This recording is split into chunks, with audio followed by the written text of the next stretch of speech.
আপনি জানেন যে আপনি new York city council woman এবং নিউ ইয়র্ক সিটি মেয়রের অনেক অ্যাক্টিভিটিস নিয়ে অনেক বিতর্ক হচ্ছে। আমার চোখের সামনে সিটি হলে আমি প্রায় গেলেই দেখি যে পক্ষে বিপক্ষে বিতর্ক চলছেই তার বিভিন্ন অ্যাক্টিভিটিস নিয়ে। এবং সম্প্রতি পুলিশ একাডেমি বা নিউ ইয়র্কবাসীর জন্য পাবলিক সেফটি একাডেমি নামে একটি নতুন প্রতিষ্ঠান উনি খোলার উদ্যোগ নিয়েছেন এবং এটি বিতর্ক হচ্ছে এটি নিয়ে, যেটা কি পাবলিক সেফটি না বিশেষ কোনো মহলের স্বার্থসিদ্ধি এবং কমিউনিটিকে বাদ দিয়ে বিশেষ একটি গ্রুপের স্বার্থসিদ্ধির জন্য এটা তিনি করছেন।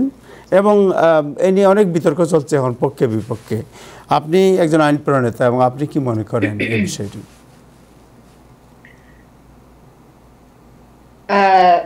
ধন্যবাদ এই টপিকটা আসলে আজকে ডিসকাস করার জন্য। আজকে এবং এই সপ্তাহে আমাদের বাজেটের ভোট কাছাচ্ছে। আমরা হয়তো এই উইকের শেষে অথবা আগামী সপ্তাহের শুরুতে সিটির বাজেট যেটা ডিসাইড করা হবে ওটা নিয়ে আমরা ভোট দিব।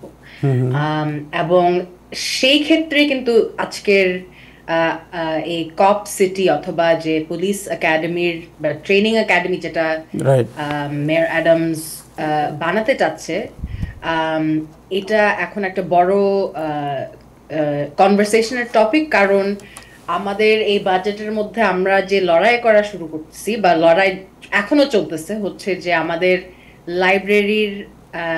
লাইব্রেরি এখন শুধুমাত্র 6 দিন খোলা, আগে 7 দিন খোলা ছিল।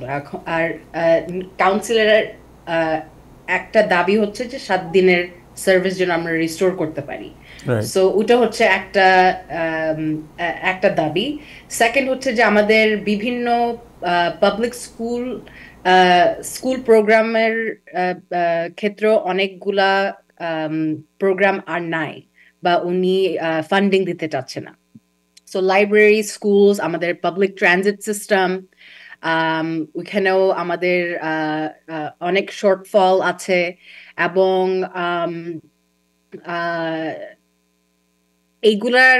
এইগুলার প্রতি ইনভেস্টমেন্ট না করে উনি একটা পুলিশ একাডেমি খুলতে চাচ্ছে, যেটা হচ্ছে $225 মিলিয়ন খরচ করা হবে। বা তাদের চাহিদা হচ্ছে, তাদের প্রথম প্রিলিমিনারি এক্সপেন্স হচ্ছে $225 মিলিয়ন। বাট আমরা জানি যে বিভিন্ন পুলিশের একাডেমি অথবা পুলিশের কোনো ইনভেস্টমেন্ট যখন তারা করতে চায়, ওটার আরো বেশি স্পেন্ডিং করা হয় অ্যাডমিনিস্ট্রেশন থেকে।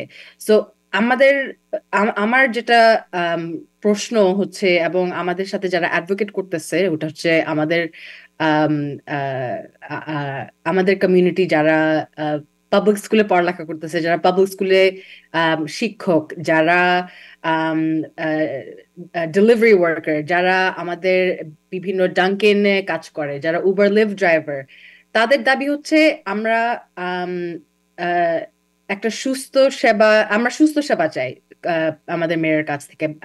অ্যাফোর্ডেবল হাউজিং চাই, লো রেন্টে বাসা ভাড়া চাই, পুলিশ একাডেমি না। আমরা চাই যেন আমাদের লাইব্রেরি খোলা থাকে 7 দিনে 7 দিন, বিকজ লাইব্রেরির ভিতরে বিভিন্ন প্রোগ্রাম থাকে, বাচ্চাদের স্কুলের পর একটা বসার জায়গা থাকে। পার্টিকুলারলি যে মা বাবাদের কোনো শিশু যত্ন কেন্দ্রতে হয়তো ওরা এনরোলড না। সো এই প্রোগ্রামগুলোতে ইনভেস্ট না করে উনি আবারও, এটা হচ্ছে ওনার তৃতীয় বাজেট, এই বাজেটে উনি একটা বড় ইনভেস্টমেন্ট করতে চাচ্ছে আমাদের পুলিশ একাডেমিতে। এই একাডেমির ভিতরে ওনার ইচ্ছা হচ্ছে যে 18টা পুলিশ ফোর্স, যেটা বিভিন্ন শুধুমাত্র এনওয়াইপিডির পুলিশ অফিসার না, বাট বিভিন্ন এনফোর্সমেন্টে যারা চাকরি করে, যারা পার্কস এনফোর্সমেন্টে কাজ করে, যারা আমাদের কিউনি স্কুলে যারা অফিসাররা আছে, বিভিন্ন টাইপের এনফোর্সমেন্ট অফিসারদের জন্য একটা বড় কেন্দ্র খুলতে যাচ্ছে।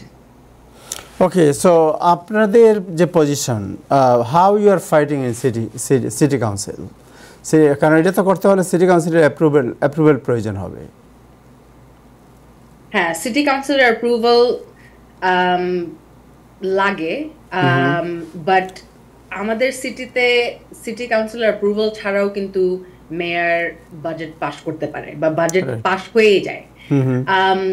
আর আমার আমার ক্ষেত্রে বা আমরা যারা প্রোগ্রেসিভ ককেসের মেম্বার, জি আমরা আমরা চাই একটা বাজেট যেটা, আমি যে দাবিগুলা বললাম, যে আমাদের লাইব্রেরি, আমাদের বাসা ভাড়া, হাসপাতাল, বিভিন্ন পাবলিক ইনস্টিটিউশন গুলার মধ্যে আমাদের ইনভেস্টমেন্ট হওয়া উচিত, পুলিশের রাইট মধ্যে না।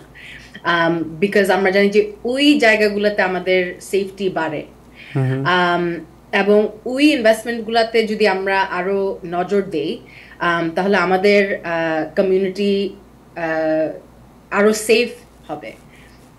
সো গত কয়েক মাস ধরে আমাদের মেয়র অ্যাডামস বিভিন্ন ক্ষেত্রে কাটস অ্যানাউন্স করছে, এবং এই কাটস গুলাতে আমরা রিস্টোর করার জন্যই লড়াই করতেছি এতদিন।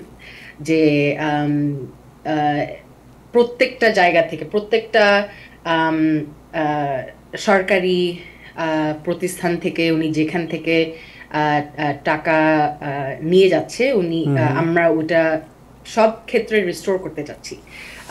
সো দ্যাট মিনস যে কোনো নতুন প্রোগ্রাম নিয়ে আমরা ফাইট করতে পারতেছি না এখন, কারণ আমাদের মেয়ের সাথে শুধু একটাই ফাইট, যে উনি সবকিছুতে ডিসইনভেস্টমেন্ট চাচ্ছে, এবং আমাদেরকে বেসিক্যালি রিস্টোর করার ক্ষেত্রে ওনার সাথে নেগোসিয়েশনে বসতে হচ্ছে।